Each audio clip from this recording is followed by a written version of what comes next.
Okay, so welcome to today's webinar, Moldex 3D, utilizing Moldex 3D 2020 studio package presented by Boundary Systems. My name is John Hughes.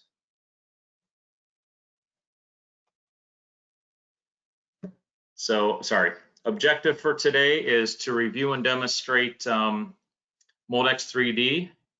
I'm going to introduce Boundary Systems, do a demonstration of the software, its functionality, and its uses, and then followed up by a Q&A session. So my name is John Hughes, technical specialist with Boundary Systems.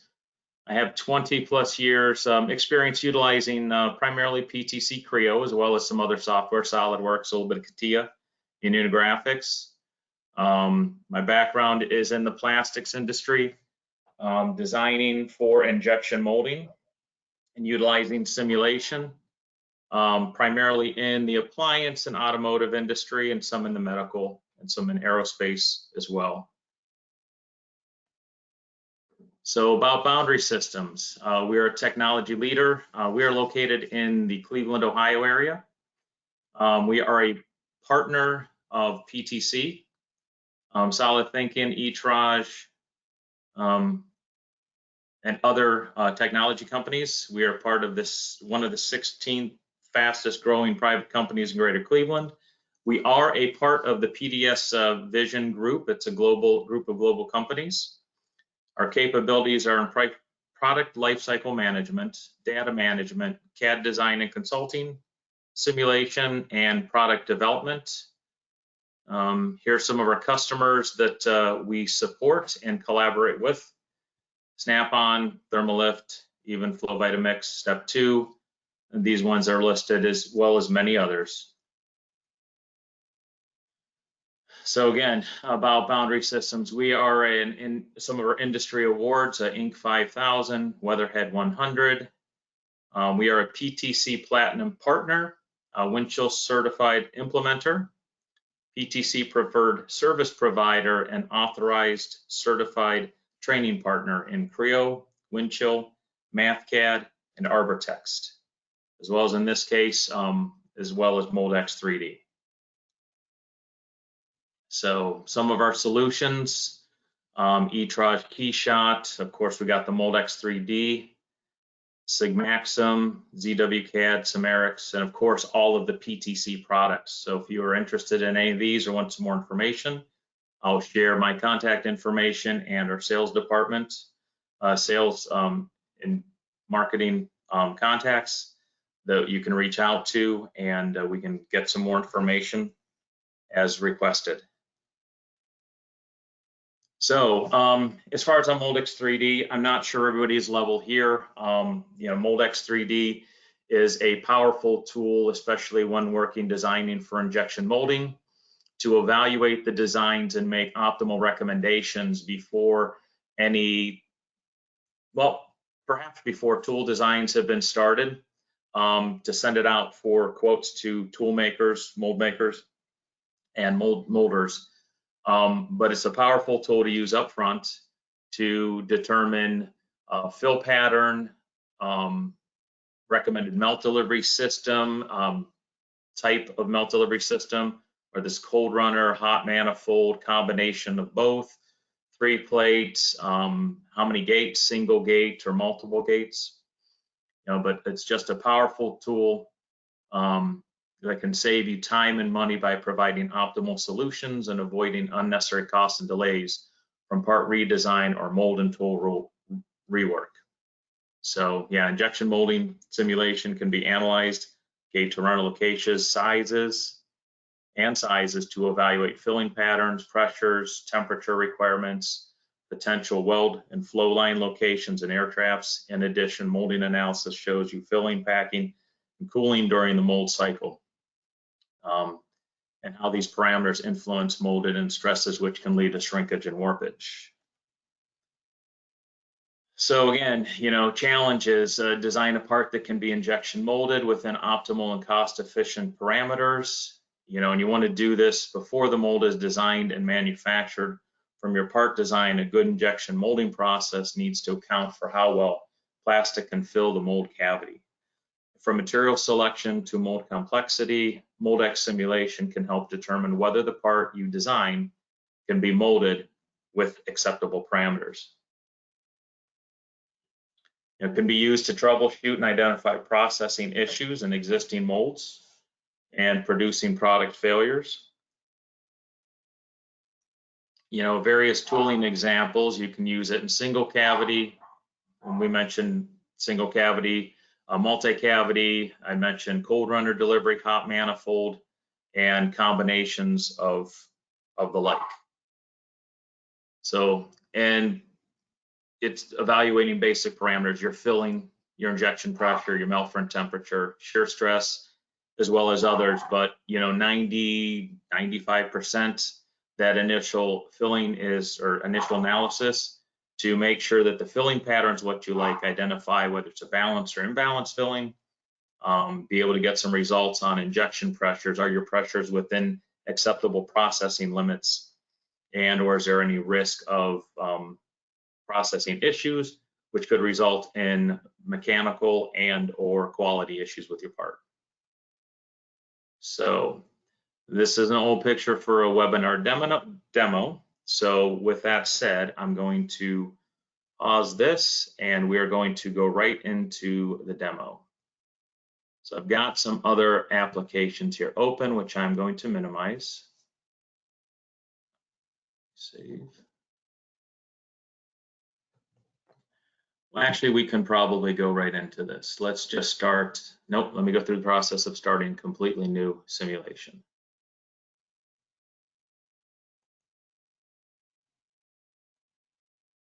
So what we do is, I should have gone through that.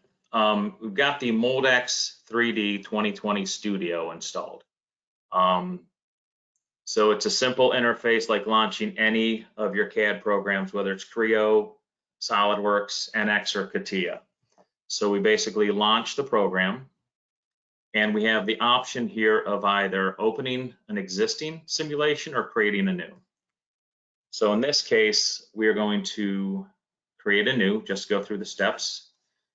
So this is just going to be a test. We have our file name here, Moldex project, and today's date. We can change that to whatever we want. We'll leave this right now since it's the demo, and we can locate the file where the folder where that's going to be placed at.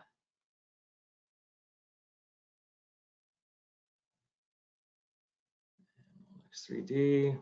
We go to today's webinar.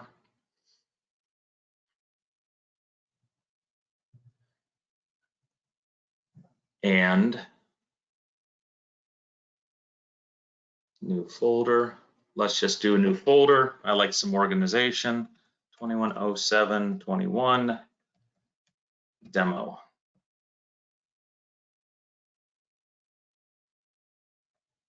So now we have our project name, our location. Select OK.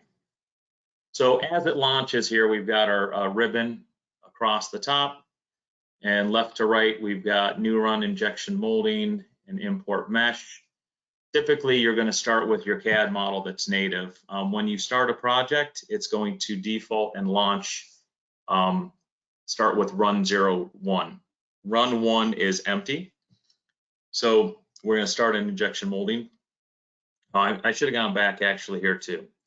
So regardless of your native CAD software, like I said, I'm using PTC Creo. In this case, I'm using version 6.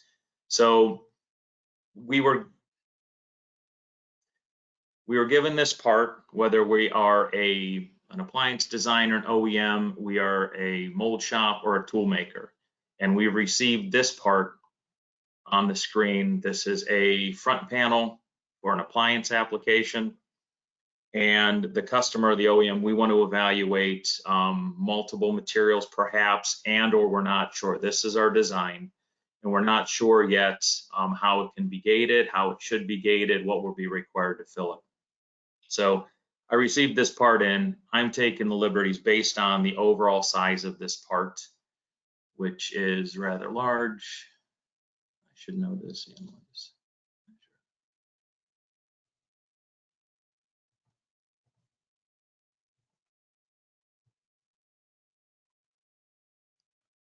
So this is 28 inches long and about 12 inches or so tall. Yep. So we've got this part, we received it. I took the liberties now of evaluating it, or whether you collaborate with the tool maker, whatever, and we've been asked to look at gating this with a single gate, 2 gates, and or 4 gates. So we've got this part, and Moldex 3D will read a step, parasolid, and or native NX and Creo files if you have the extension for it. So in this case, just to keep everything simple, we've got this part. I'm going to save this as a step file. And I didn't know quotes. I want my datum curves. I'll explain, I actually modeled some datum curves in advance just to evaluate the different melt delivery systems. So we've got okay. Now, one suggestion to do, and I sometimes skip this because it's just habit, is whenever you get a part, you want to create a coordinate system that would represent it in tool position. Oftentimes it's an application position. I actually created a, here was the default coordinate system or somewhere else. I created this as the tool position. So when we save that step file or parasolid, we want it oriented in the position you want to bring it in the tool, even though it's not necessary. I'll go through that steps with the Moldex that you can actually reorient it, but this just saves you a little bit of time and it's just a good practice. So I've generated that step file. Now we're going back into the Moldex 3D, run 01. So moving left to right, so we can add multiple runs here if we want, or we can wait. The next one over is injection molding. So in Moldex 3D, it defaults to injection molding. That's the primary simulation most run, but it also has these other capabilities of powder injection molding, foam, chemical, injection compression, compression gas assisted, water assisted, co-injection, bi-injection, resin transfer, and encapsulation. So it definitely has a lot of functionality in more high-end and specialty applications.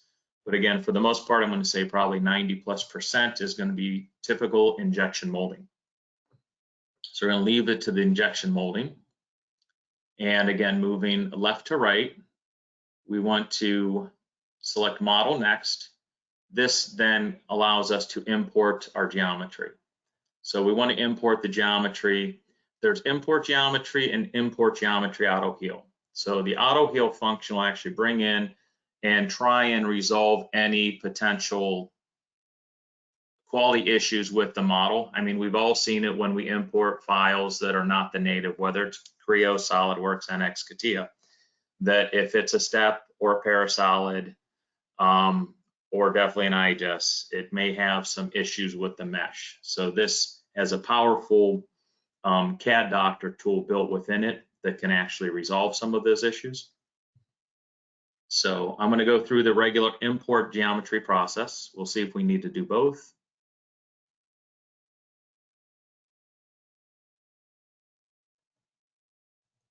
We locate our file.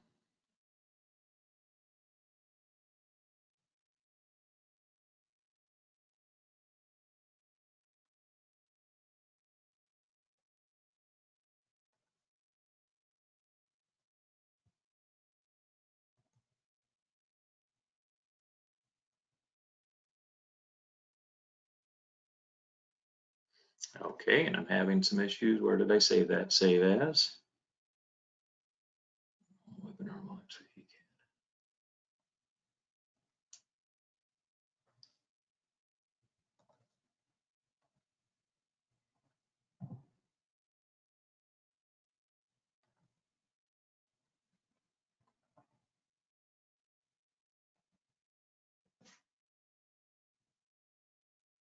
There we go. My apologies.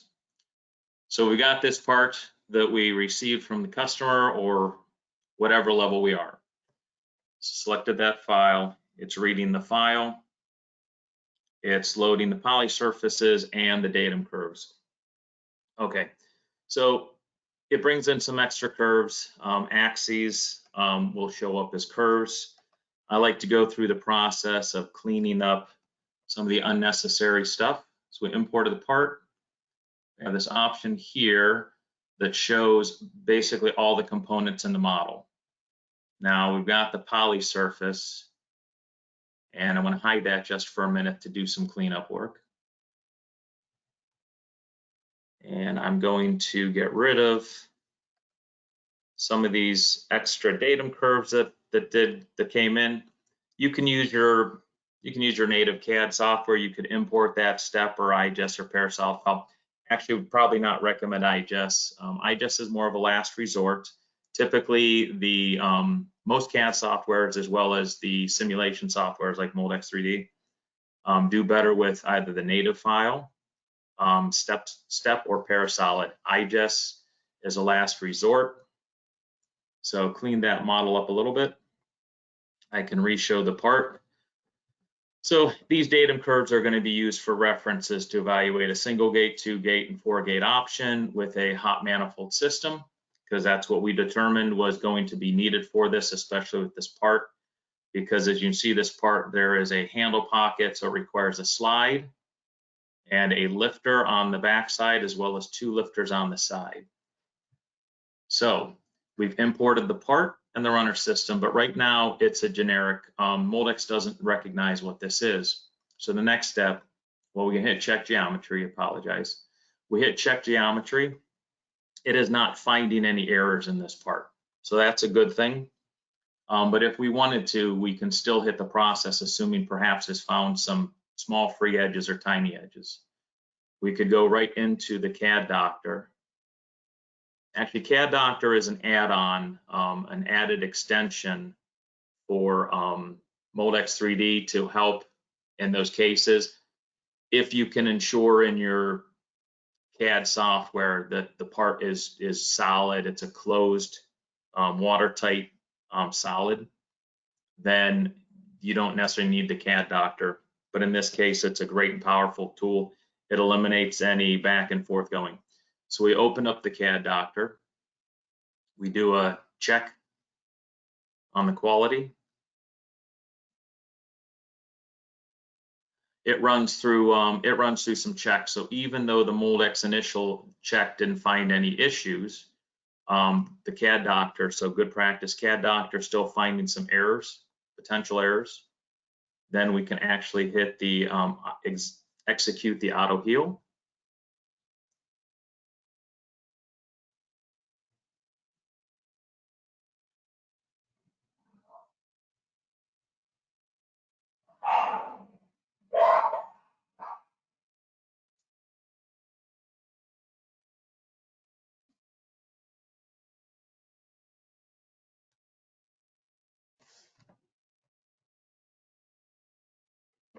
Okay, yes. So some things I'm sure we've all experienced is when the fillets. So there are some potential little errors here. Again, so this is a good indication. So I'm bringing it back into Moldex 3D. And we'll go through this process. What I'm believing we have to do is I had to do this in the other part that I had prepared first.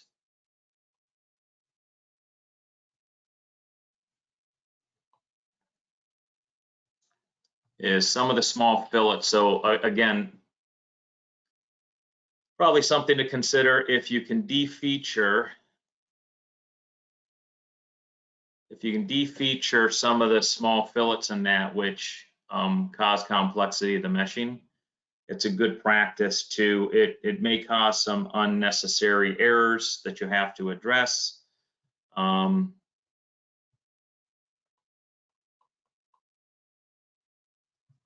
Yes, okay, that part. Okay, we'll go through this process anyways. So we've assigned we've checked the geometry, we've healed it. Now we go through the process of assigning attributes. So we're telling Moldex 3D what in this model is what. So we're going to assign this as a part. Hit check.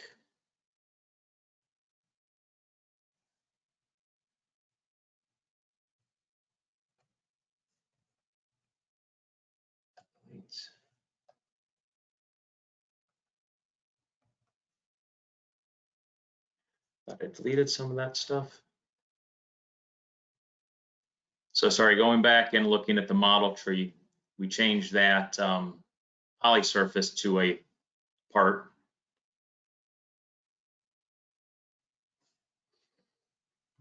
Go ahead cleaning up some of the extra curves that were provided. We'll leave that. Show the surface. So we've assigned the attributes. We can go through the process now of we've assigned the part. Now we want to evaluate the melt delivery system. And so in this case, we're going to start, let me step back. We've got run 0, 1. In this case, so we know we want to evaluate a single cavity, 2, and a 4 cavity. So here what we can do is we can actually right click and copy the run. So it's going to make a duplicate of that part.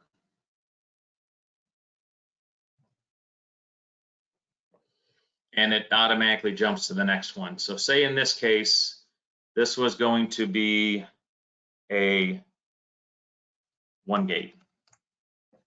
So we can put some notes in here in the name. So we're going to do 1 gate in the center. So we can hide the part if we want. We know that this is going to be a hot manifold. Sorry, I got some extra curves in here still.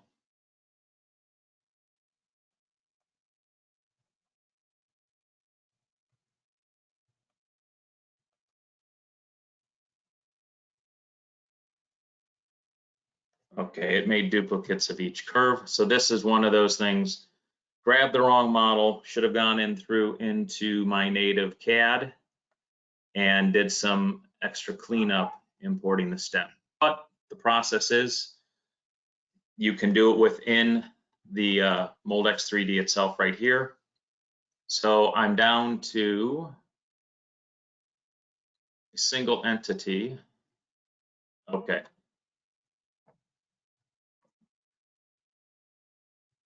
This is one of the things with the heel. So my apologies. When I did the Cad Doctor, it actually went and modified some of the datum curves. We are going to delete those datum curves. We're going to go back to this model. We are going to display the part. We are going to import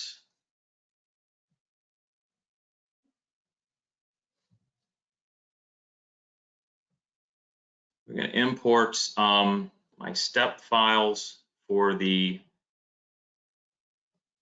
manifold datum curves.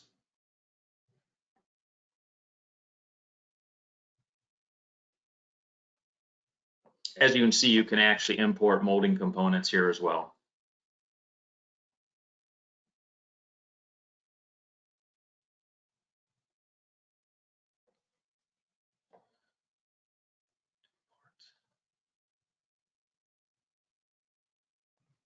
We're going to import the original file back in that we used to develop the start. So it's importing this again, but what I'm going to do is I'm going to delete the poly surface, hide the part that we attributed.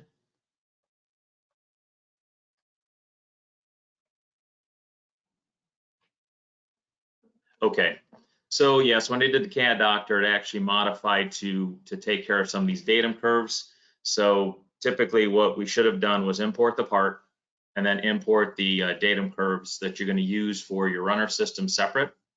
So I'm going to go through here real quick. We know that this is a hot manifold system.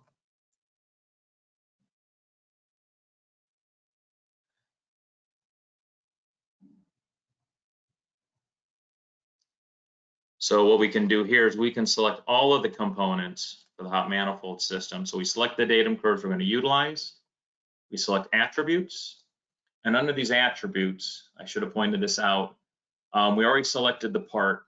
So this is identifying these curves that cannot be apart. So it could be a cold runner, hot runner, cold runner gate, hot runner gate, a lock pin, cooling channel, heating rod, or wire. In this case, it's going to be a hot runner. And we have the ability then to change the diameter. In this case, you know, it's early on, I'm not sure what we're going to use, but the bore diameter is going to be 15 millimeters. In fact, sorry, we are working in millimeters. There is a way to change the settings. We can work in English.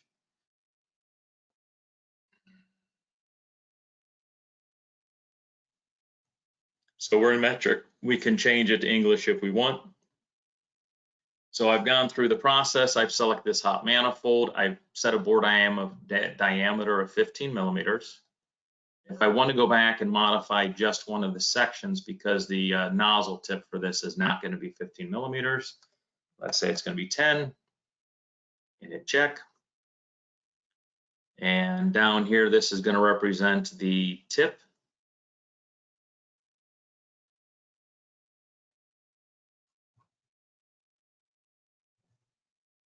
And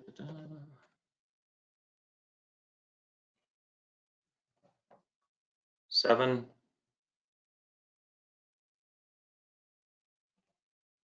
We modify that tip. This was supposed to be the single one. Okay, we're going to check this as a 2 gate. I go through the process just to show, of course, the completion of this. And then we'll go and look at some of the results because I know we're all limited for time. So I've got my hot manifold portion. Now I'm doing a combination cold runner. And I can select all the components that I want, set attributes. It's going to be a cold runner. And we look at the direction where the colored dots are. It doesn't really matter start or end, but to know what you're working with. So in this case, we're going to do 7.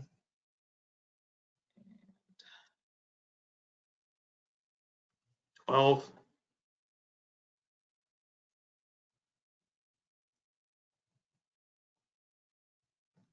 So again, I'm kind of doing some stuff here, and even if you key in the wrong dimension, you can easily go back and select the individual component and make that fix, which is difficult in some of the other simulation software that, yeah, and modifying those, it can be a little difficult. 12, okay. So you might be looking at this runner system, you might think is a little large. This material, the application, when the specifications from the OEM or its application, it has to be an FR material. And we're looking at an FRPC, FRPC ABS, or even a PVC. And PVC usually have to design around the most difficult material that you're going to be processing. So you can see that process, that was pretty quick of assigning those properties. So we've got the hot manifold, 2 drops. We got the cold runner portion gate. And now we want to select and assign the attributes to this portion of the runner, and it's going to be a cold runner. Again, so the options here, we've got circular, semicircular, rectangular, trapezoid 1, trapezoid 2, and U-shaped.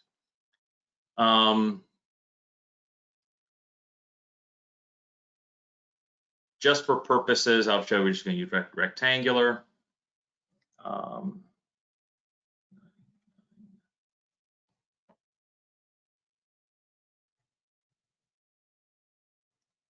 Sorry, as I can see, I did not select the right curve.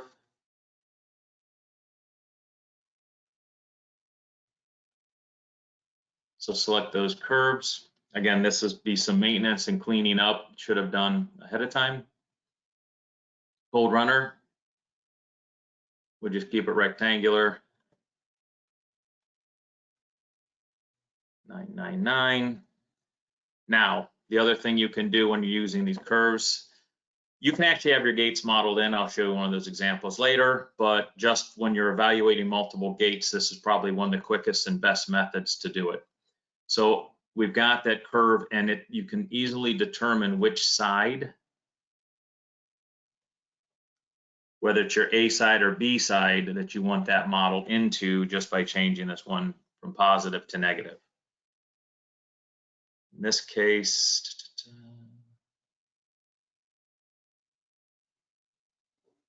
negative. We're going to put it on the top side.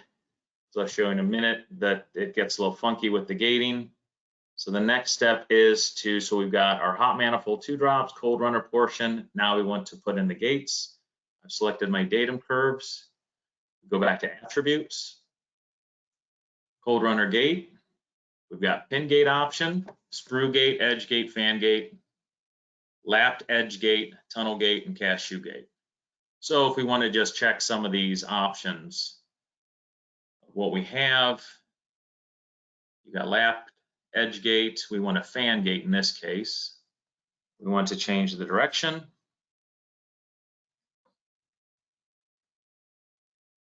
Okay, so we can experiment and see 3 millimeters, 9, 25.4, 9. So as you can see, we've developed those edge gates.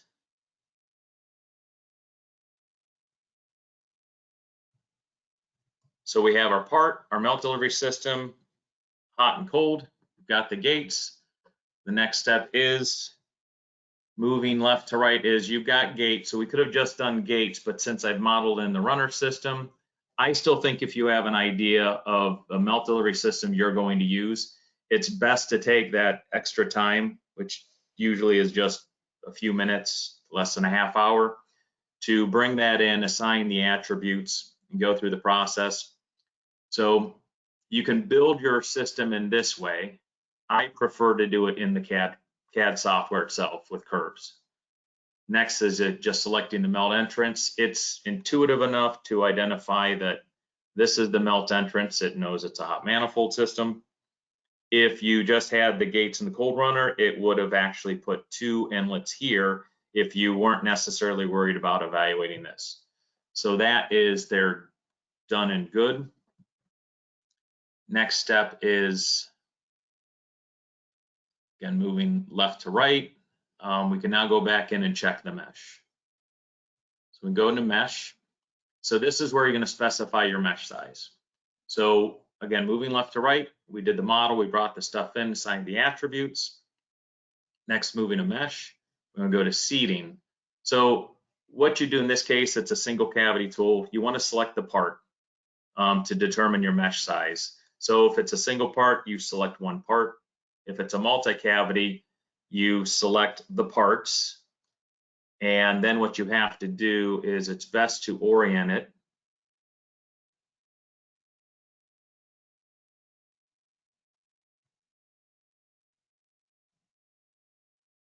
So you want to orient that you're looking down on the view. So I guess in injection side. And so I selected the part, we hit check. So this will default to a mesh size. It'll randomly pick, it'll kind of calculate some things based on the overall measurement of the size.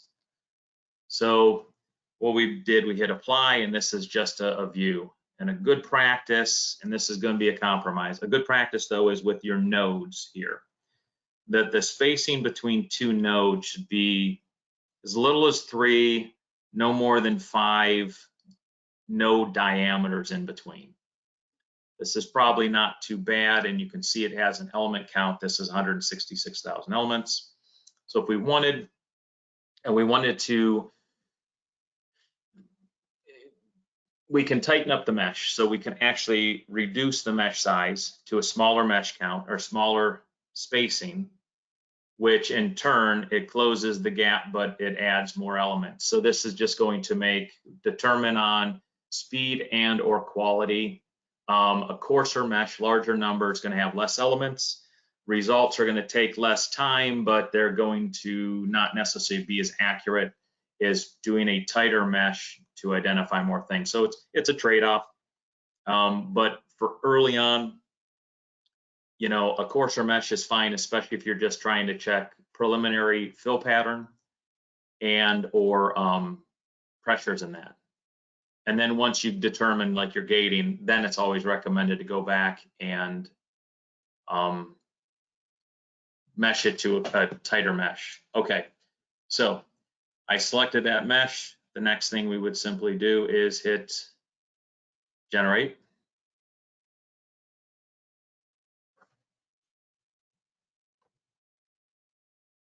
And of course I got those errors.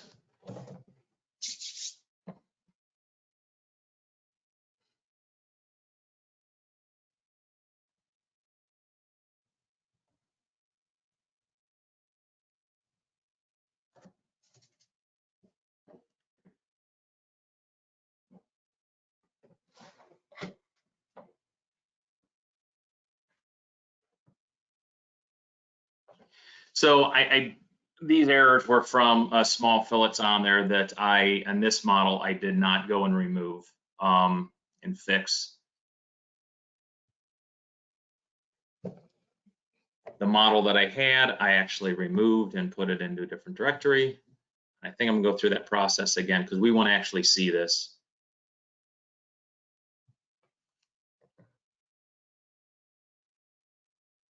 Actually, for time's sake, I am going to jump right to the results.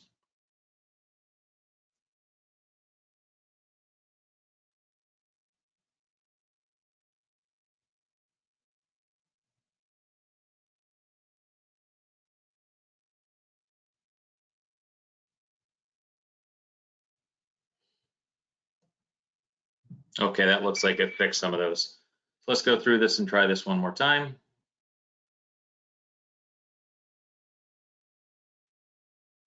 Exit, mesh, generate.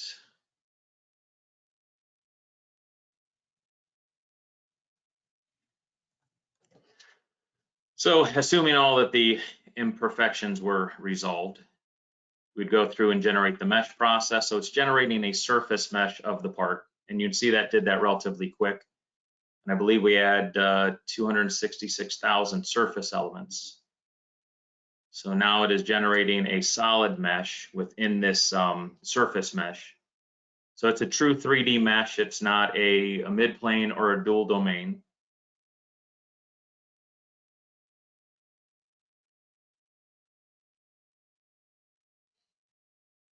And as you can see, you can get by with some minor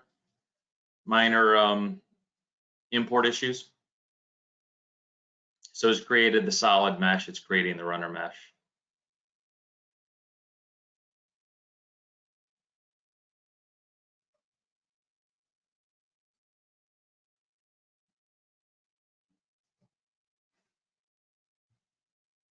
So if we wanted here, so we do this final check.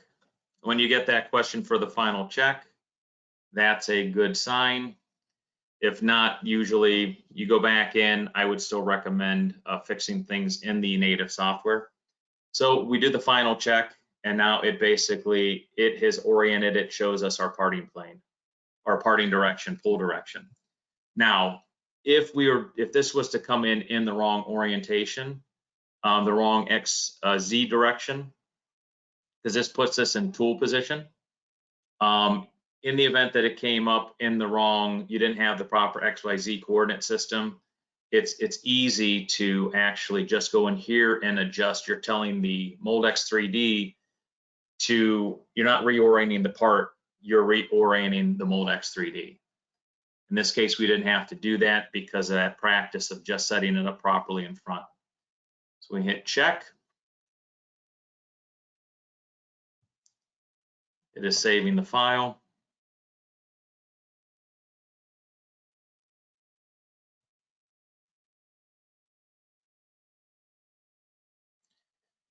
And I apologize. If there are any questions, feel free to put a note in here and I will try and monitor to respond to those. So the mesh is ready for analysis. Oh, going back in here too, once we assigned those properties and meshed it, it modified everything to actually the proper attribute. And what you can do is, if you want, it's probably a good practice, is to go ahead and delete. You can clean these up. I'll save those just in case, no big deal. Turn those off. Oh, we can easily do the display to display none, display all. And go and turn off the unnecessary stuff. So you can see this meshing. I mean, Moldex 3D, their meshing capabilities are really good. You can see that the way it does some tighter meshing around some geometry that's on the core side, because it just wants to refine. It does its own auto refining in specific areas. There is a way to refine it yourself, but I have found in 99 out of 100 cases that the meshing built within is very good. And even it does a tighter mesh around the gates and certain parts of the runner system to account for just to help improve the accuracy and quality of the results.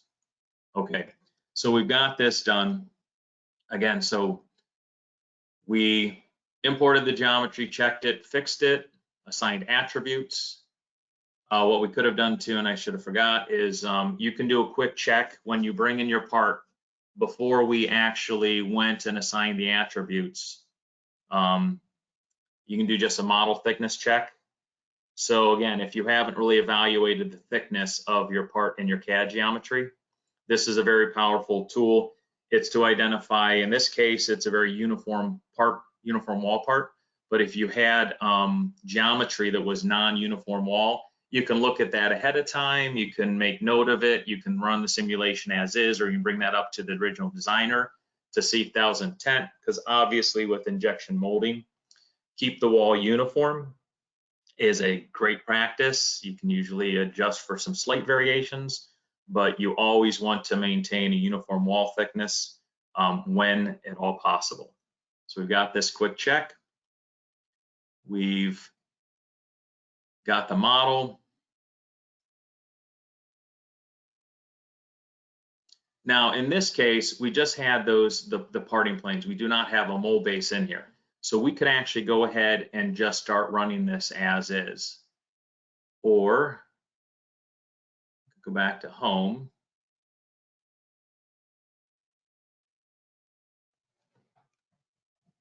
Since I have fixed that. You can make a copy of this run. So assuming we were just worried initially about filling pattern, we could go through this process of actually, let me go through and do that one. Okay, we'll go through this one. We are just only focused on filling pattern and injection pressures and maybe some temperature.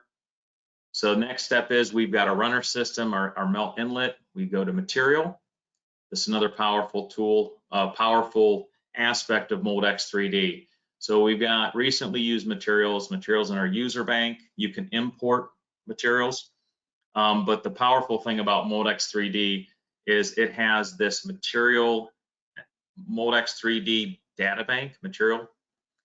It has over 8,000 materials in here, and they are categorized by material family type, and then under the family type by manufacturer. So in this case, we're looking at a Covestro.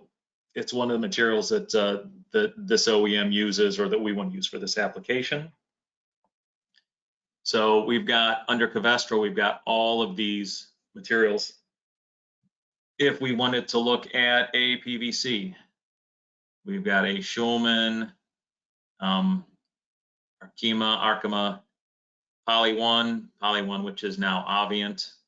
But within here, again, you've got all these different grades. So just, being aware of what grades are for this application, whether it's an appliance application. So in this case, we're going to pick a Bay Blend FR 3010. So we select this material. The following material will be added to the project. Yes, okay. Add this material to user bank as well. Perfect. So we've selected this material. Now here's the other thing too, that was this run. We can change this to this is whatever our notes, 2-gate, PS process setting 01, material 01. Yeah, we can just put some notes in here, what we're doing. So we've selected the material, and I should have pointed out, when we were moving left to right, as you do things, then next steps to the right open up. Once we've selected the material, now we can go into the process.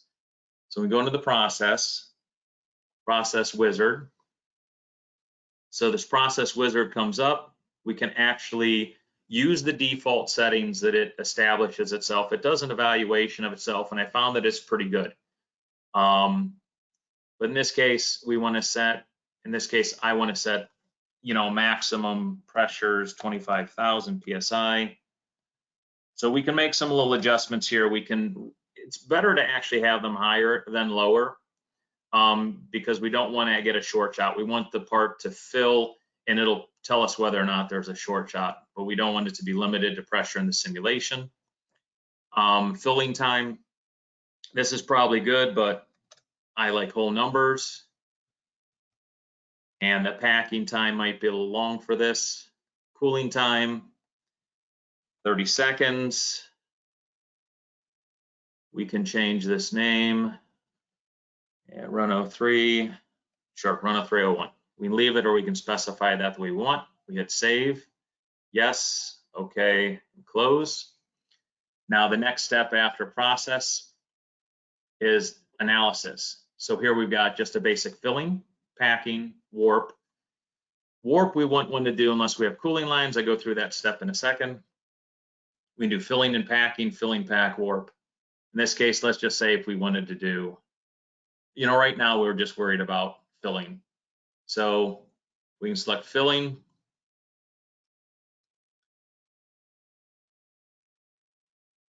Computation, there's some options here to add if you've got if you want to trace particles, if you've got a filled material, it has the options of adding those if it's a filled material to definitely do the particle tracing and the fiber orientation.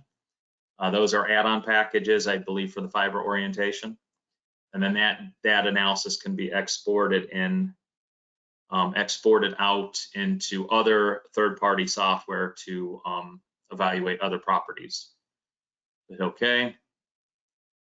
And as simple as hitting run to run the analysis. And this, again, this is just a basic filling. So this is running. It's going to show that it launched.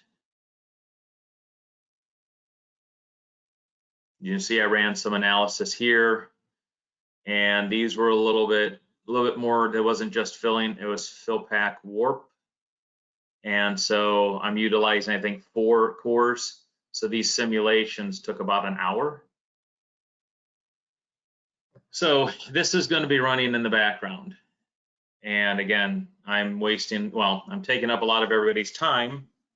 I am going to go back through, and we are going to open up one of the other simulation.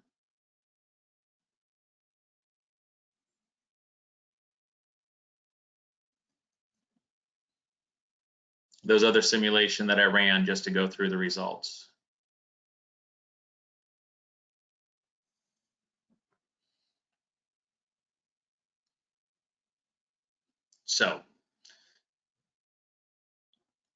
So just wanted to show, without the little hiccups I had, we would be able to import, clean up, assign attributes, and go through and seed it and mesh it, and set up the process settings, select the material, set up the process settings, and run the analysis, typically in as low as 15 minutes, depending on the complexity and level, to maybe 30 minutes.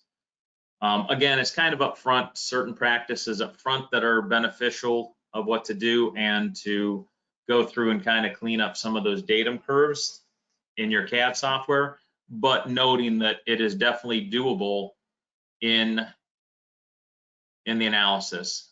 So I went through this process yesterday.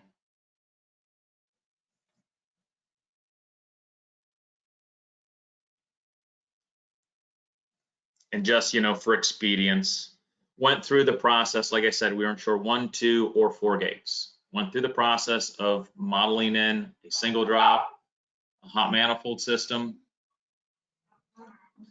and went through the process, ran the simulation, and now we get into our results. So the process settings I had were the same as what I did there: a 5-second fill, 15-second pack, 30 seconds cool, and at 98% switchover. So some of the results that we get, we can go through, of course, our model tree, I'll call it. And we've got the filling portion and the packing portion. So once we go into these results, once we have it, it shows results, but you have to select something. So we go to the results, and we want to check this filling pattern. So this is a single gate.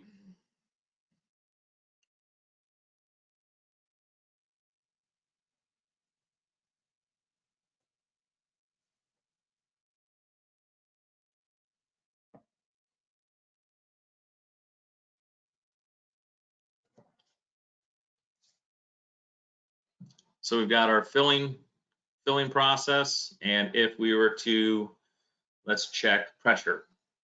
I mean, pressure is one of the critical values. So this is predicting a pressure of 15,300 psi. I myself and a lot of material manufacturers, molders, typically do not like to see the injection pressures exceeding 14,000 to 14,500. So this might be an indication that, hey, or we're mandated, we can't exceed those pressures. Let's see. So packing pressure, of course, is less, but our filling pressures was over our limit. And that's great. I didn't know that, but I was concerned about that up front.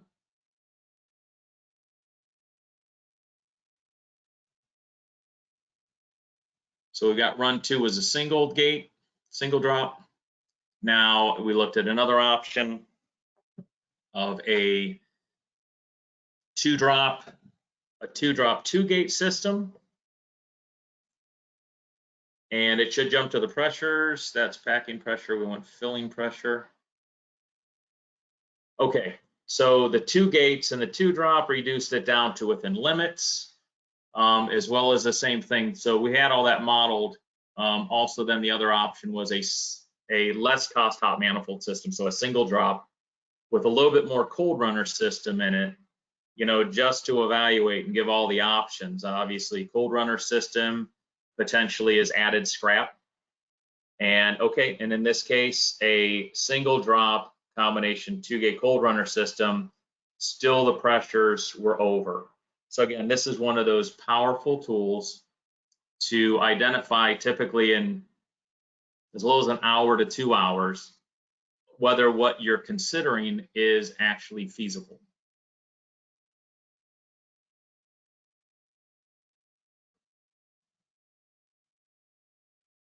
Now the other option, and this is what was actually then the 4-gate. I've got this, I was kind of laying this out. So this is the 4-gate option. Now pressures are a little bit less.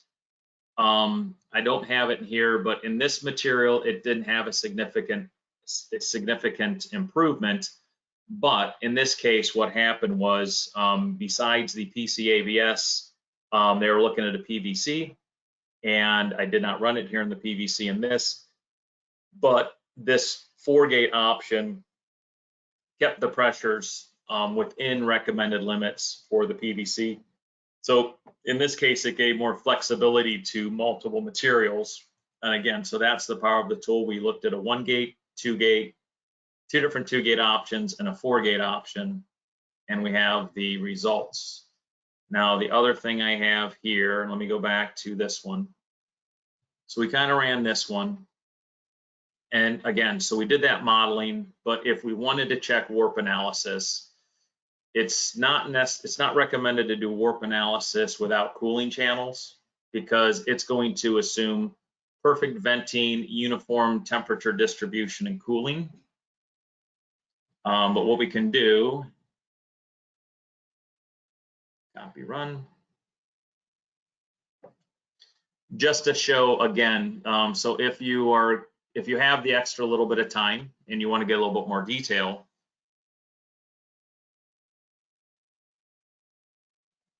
we have this model,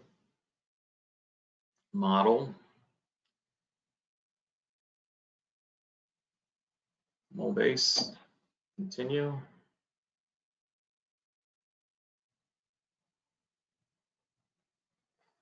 So this Moldex, it basically kind of calculates a geometry around it. This is usually pretty good if you have other dimensions. If you have a tool, you can easily go modify that.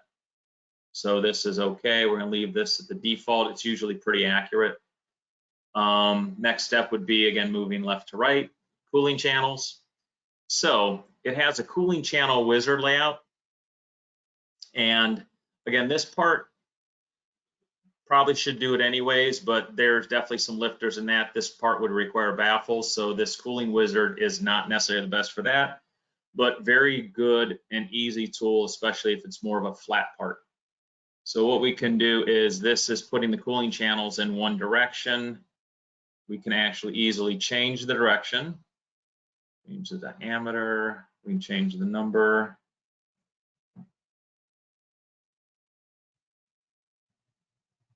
We can modify the spacing. So again, it will actually try and identify and put cooling channels on the core and cavity side.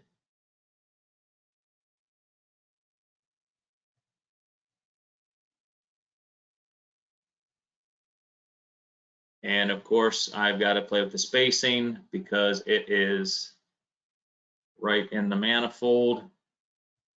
So there we go. We've got some cooling channels put in. You can actually also go in and just look at cooling channels below and above your core and cavity side. So if we hit the cooling channels, it's intuitive. It just selects an inlet and an outlet. So we've got inlet and outlet.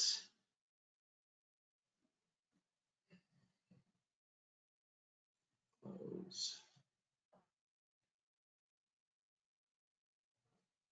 There's a process in here to basically connect these with hoses. And I'm not getting that right now. So for time's sake, actually, because I already went over, my apologies for the delay. So we can go through this now. We can go back to home.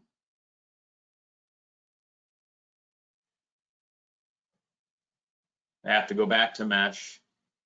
So now that we added more, we added a mold base and the cooling channels, we'd have to go through the process of regenerating the mesh.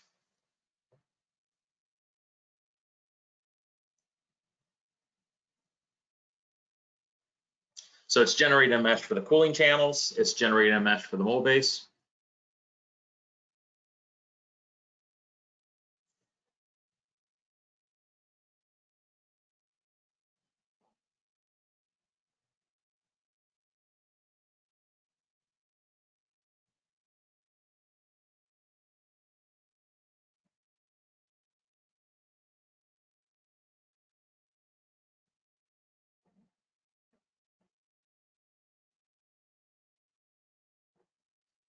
This takes up to a few minutes, but usually it's pretty quick in the whole scheme of things.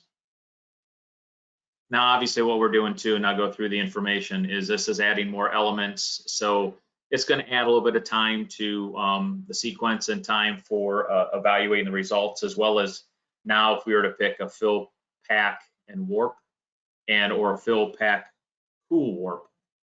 All those analysis at higher levels just take a little bit more time, but still you can get some high level results in a relatively short period of time, and especially depending on if you've got how many cores that you are utilizing.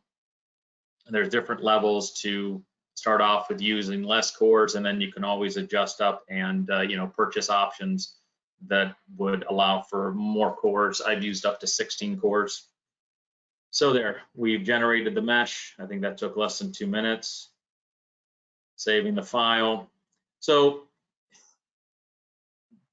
basically what it's doing is it's putting this box around coarser mesh. It's assuming you can go through the process at a higher level of importing your core and cavity side and inserts. In most cases, it's not necessary. It can be done. It's just a little bit, maybe that's for another demo when I've got everything put in. So this is saving this file. We will go through this process after of launching this, as soon as it's done. In the meantime, if anybody has any questions,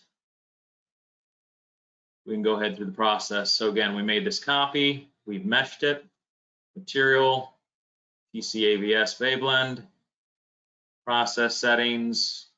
We'll just leave, we can pick the same process we did before, change the analysis. We want to do a fill pack warp, and that would be as simple as hitting run.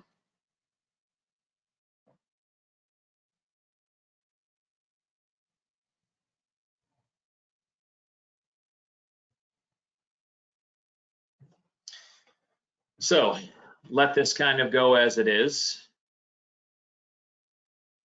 And again, so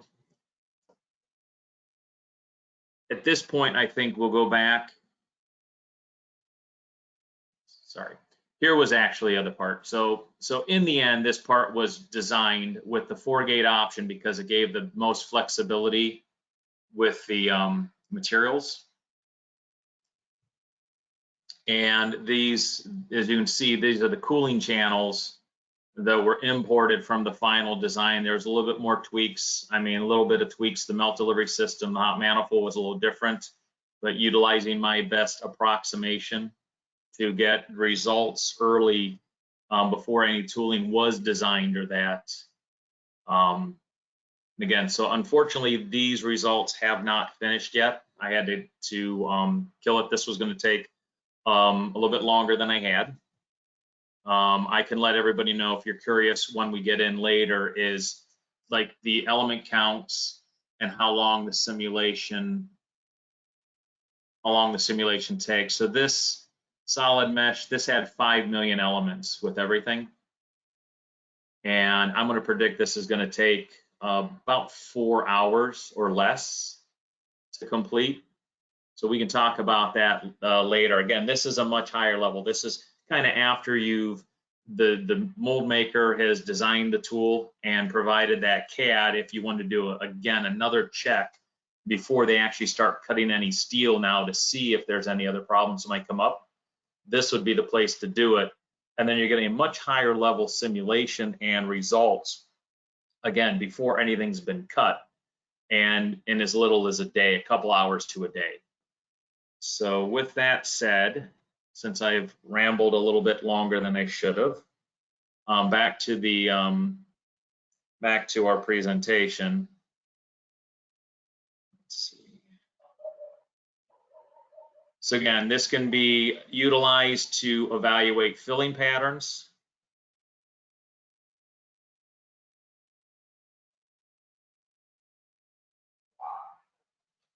End to fill. So if you've got like a part that is a highly cosmetic part and you're trying to drive the end to fill into an area that's less visible, again, it's a powerful tool for that.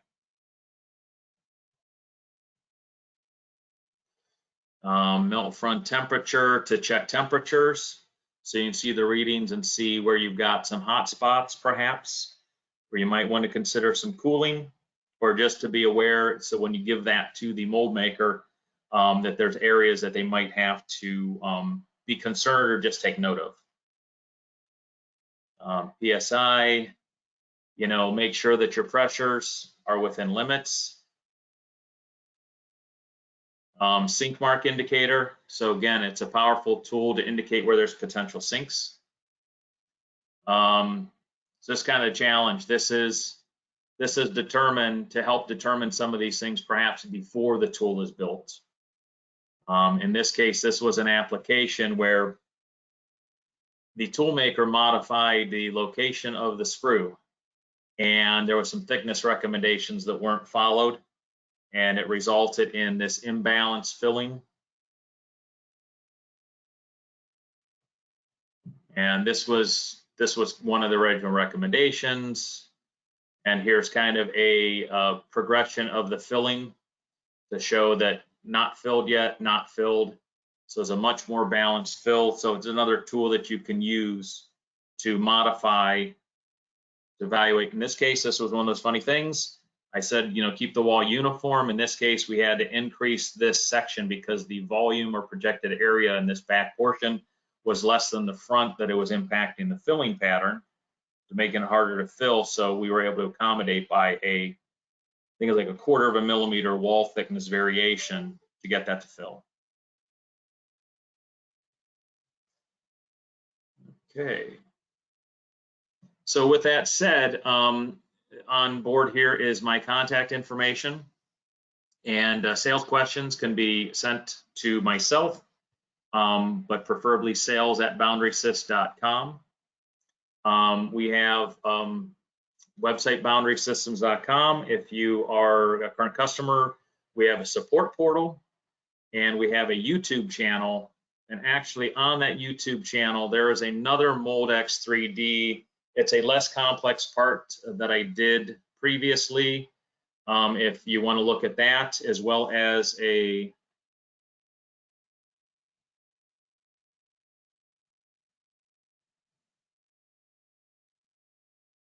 have all kind of webinars on here with various things, various topics that you might find helpful.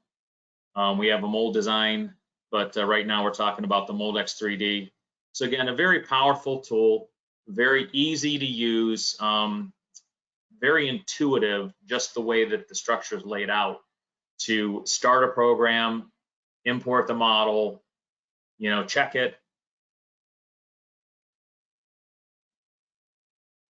import it, check it, assign attributes, and then go through the meshing process and all of the steps.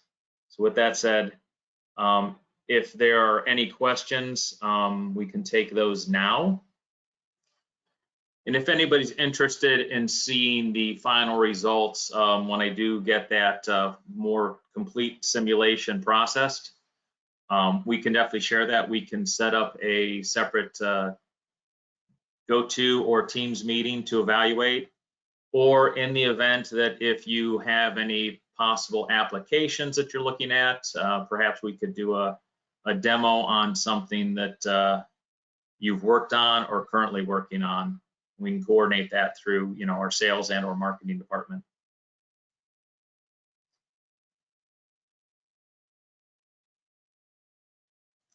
So I'll leave this up for a few more moments to see if there are any questions that come in. But again, if there are any other specific questions, you can contact me through at jhughes@boundarysys.com. And we'd love to help you and be of assistance with anything Moldex 3D or Creo, whether it's PTC Creo or Windchill or any of the other products that that you and your company might be interested in. Again, thanks everybody for their time. I don't see any questions.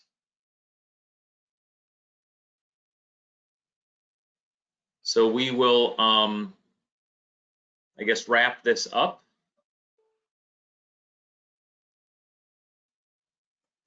So we will wrap this up. And again, thank you for your time.